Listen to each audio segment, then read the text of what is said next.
नमस्कार, माझे नाव प्रणाली आहे. मला माझ्या शाळेचे नाव जिल्हा परिषद माध्यमिक शाळा मी इयत्ता 7वीमध्ये शिकत आहे. आज मी तुम्हाला या पुस्तकाविषयी माहिती सांगणार आहे. या पुस्तकाचे नाव आहे महाराष्ट्र देशमुख. या पुस्तकात एक कहाणी आहे. या पुस्तकात खूप साऱ्या गोष्टी आहेत. या पुस्तकाचे लेखक आहेत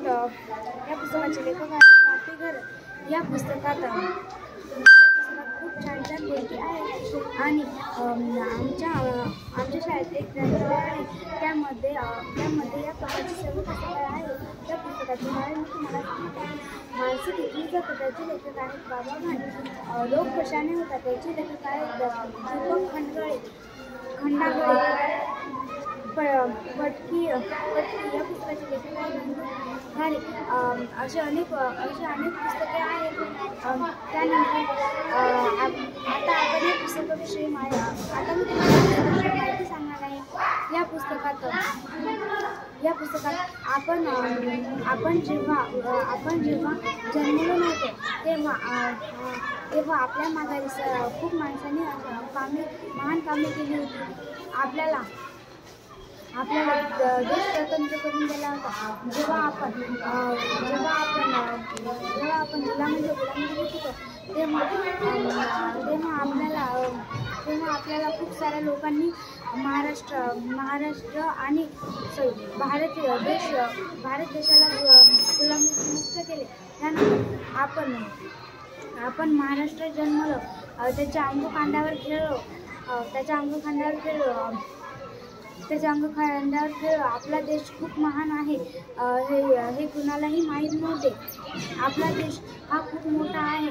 आपण भारत देशात जन्मले हे आपले भाग्य आहे. त्यानंतर आपल्या देशाला ज्या लोकांनी स्वातंत्र्य मिळवून दिले त्यांचे नावे आहेत डॉक्टर राजेंद्र प्रसाद, महात्मा गांधी, पंडित जवाहरलाल नेहरू, भगतसिंग, राजगुरू आणि इतर या सर्व लोकांनी आपल्याला स्वातंत्र्य मिळवून दिले आणि म्हणूनच आपण गुलामगिरीतून मुक्त झालो.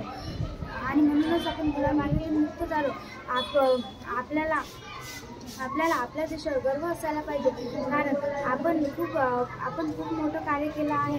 नंतर शिवाजी महाराजांचा जन्म 11 फेब्रुवारीला झाला. ते खूप मोठे जेव्हा ते लहान होते जेव्हा ते जन्मले होते तेव्हा आपल्या देशाला स्वातंत्र्य नव्हते. आपला देश तेव्हा नेमका गुलामगिरीत होता. त्यानंतर छत्रपती शिवाजी महाराज हे जन्मले आणि सगळीकडून ताशे नगाडे वाजत होते.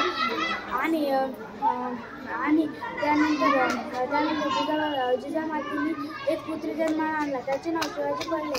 त्यानंतर जिजामातीने त्याला सर्व काही शिकवले. त्याला सर्व प्रकारच्या लढायात जाण्याचे मार्ग दाखवले. त्याला चांगली शिकवण दिली आणि त्यांना खूप सारे काही शिकवलं. त्यानंतर शिवाजी महाराज मोठे होत गेले आणि जसे मोठे होत गेले तसे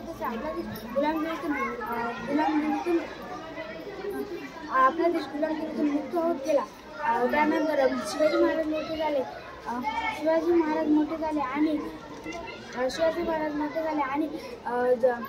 आपल्या देशाला गुलामगिरीतून मुक्त करण्याचे मार्ग त्यांनी इतरांना दाखवले. त्यांच्याकडून कोणी नव्हतं. फक्त काही 500 मावळे आणि काही लोक त्यांच्यासोबतच होते. त्यानंतर त्यांच्यासोबत कोणीही नव्हतं. आणि त्या लोकांकडून खूप सारे माणसं होते.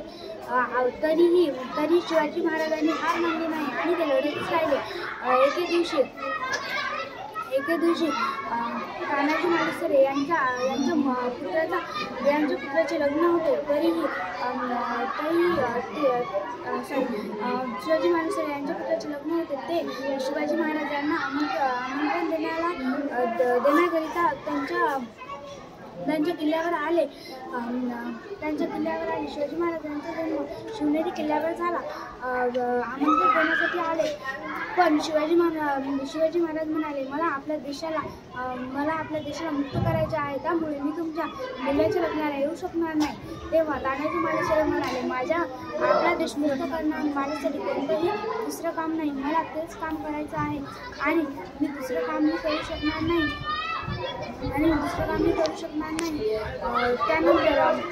त्यानंतर शिवाजी महाराज तसे म्हणाले. तानाजी मालुसरे म्हणाले, मी पण माझ्या मुलाच्या लग्नाला जाऊ शकणार नाही आणि त्याचं लग्न थोडं उशिरा झालं तर मला काही फरक पडणार नाही. तेव्हा शिवाजी महाराज म्हणाले, तसं करू नका, तुम्ही तुमच्या मुलाच्या लग्नाला जा. आणि तानाजी मालुसरे म्हणाले, नाही, मी जाऊ शकणार नाही. धन्यवाद.